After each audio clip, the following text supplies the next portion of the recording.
Welcome back to the EMDR Doctor podcast.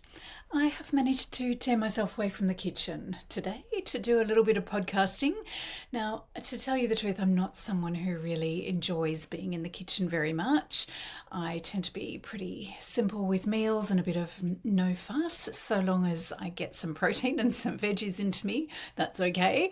And whilst I love to watch cooking shows and also secretly dating shows, I really don't love the process of cooking, but this week is different because I am making a very special cake for someone I know who is getting engaged.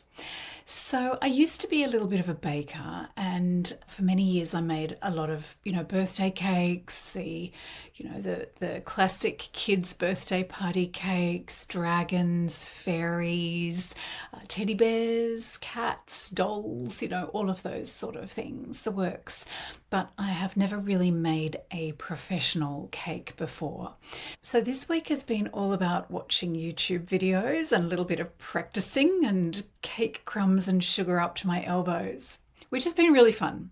I might share a picture of the cake if you subscribe to my newsletter. I might share that in my newsletter later this week.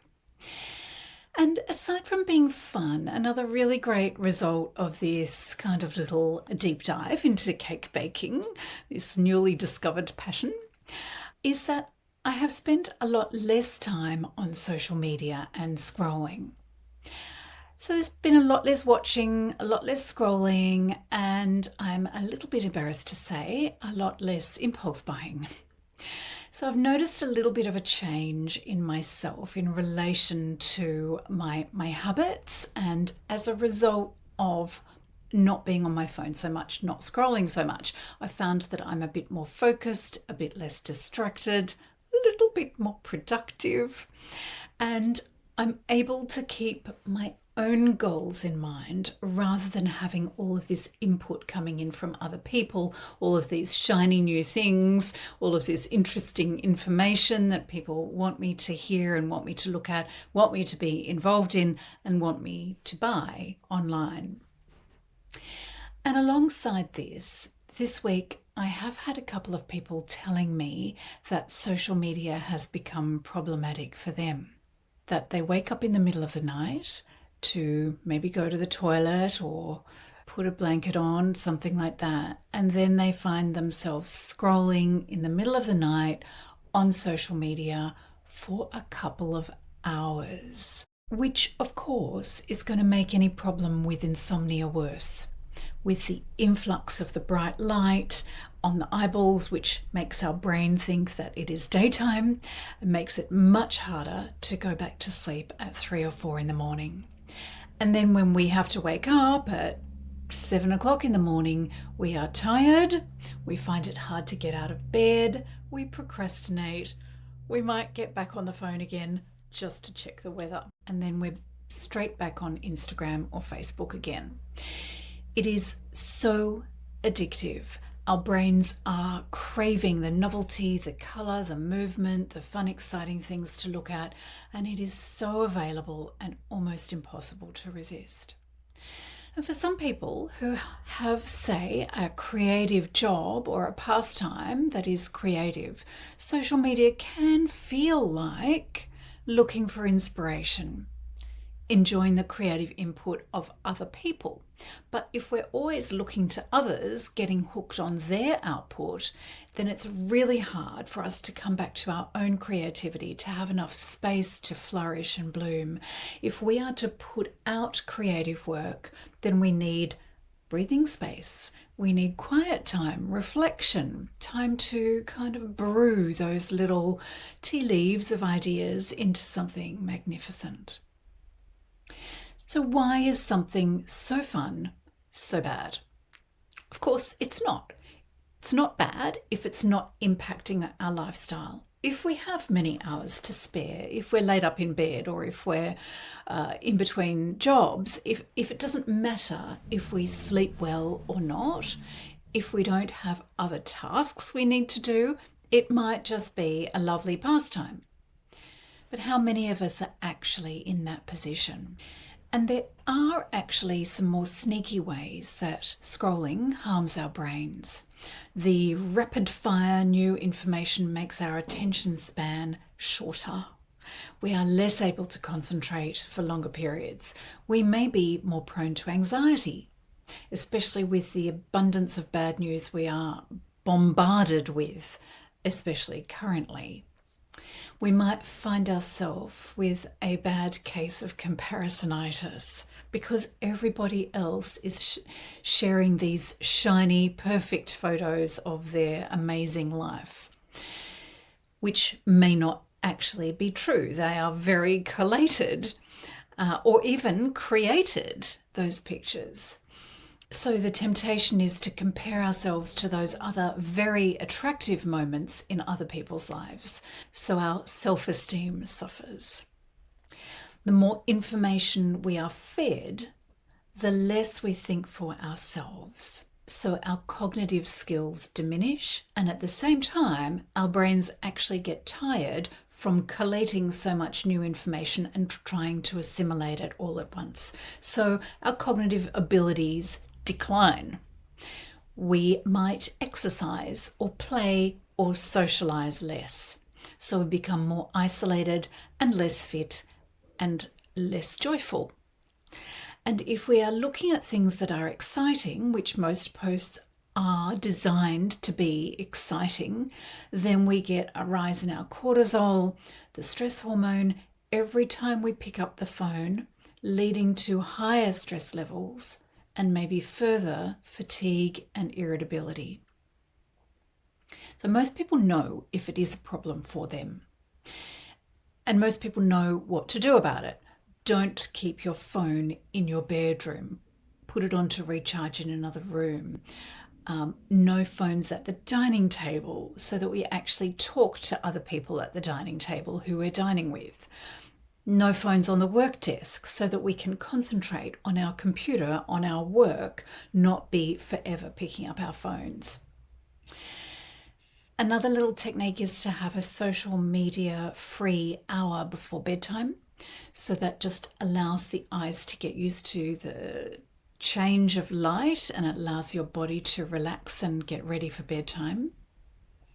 And you can keep social media for treat time, like a little bit of chocolate after dinner. A little bit of social media after dinner is not going to hurt you so long as it doesn't turn into 5 hours. Sometimes more radical action is needed. So some people need to actually remove the apps from their phone, actually delete those apps. They need to stop posting in social media. They need to have a social media cold turkey detox. And that works for some. But what if that addiction feels too hard to break? Like all addictions, our need for that addiction is underpinned by the amount of stress and anxiety and trauma that we have in our lives. If we are distressed and not coping, then we look for ways to turn our brain away from the pain of our distress. So we look for ways to distract ourselves from distress. And social media is very good at distraction and possibly not as harmful as other addictions. So from an EMDR perspective, if I was talking to a client about social media addiction, we would look at the underlying issues first, the past traumas, the difficult memories, resolve those with the EMDR, settle down the distress that is experienced from those old memories, make sure that there are some good, healthy coping strategies in place, possibly do some standard psychology work around, say, boundaries, around relaxation techniques, maybe some positive event scheduling. And you can certainly do that for yourself. Then we would use an addiction protocol, which might target the impulse or the need or the desire to do the scrolling, alongside processing the triggers for scrolling and possibly the negative beliefs about ourselves. For example, I'm weak, I'm not good at whatever it is that we believe we're not good at, my work doesn't matter, whatever those negative beliefs might be, process those negative beliefs as well, the triggers, the urges, and then do some success work with a future template. This is really similar to how we would tackle, say, for example, a gaming addiction, a gambling addiction, or maybe a binge eating issue, or a more serious substance use addiction. Of course, social media addiction does not have the same safety concerns as other addictions, but I'm guessing that it is really, really common, and it's not going away anytime soon. So if this has resonated with you, maybe trial some of those simple strategies that I spoke about earlier.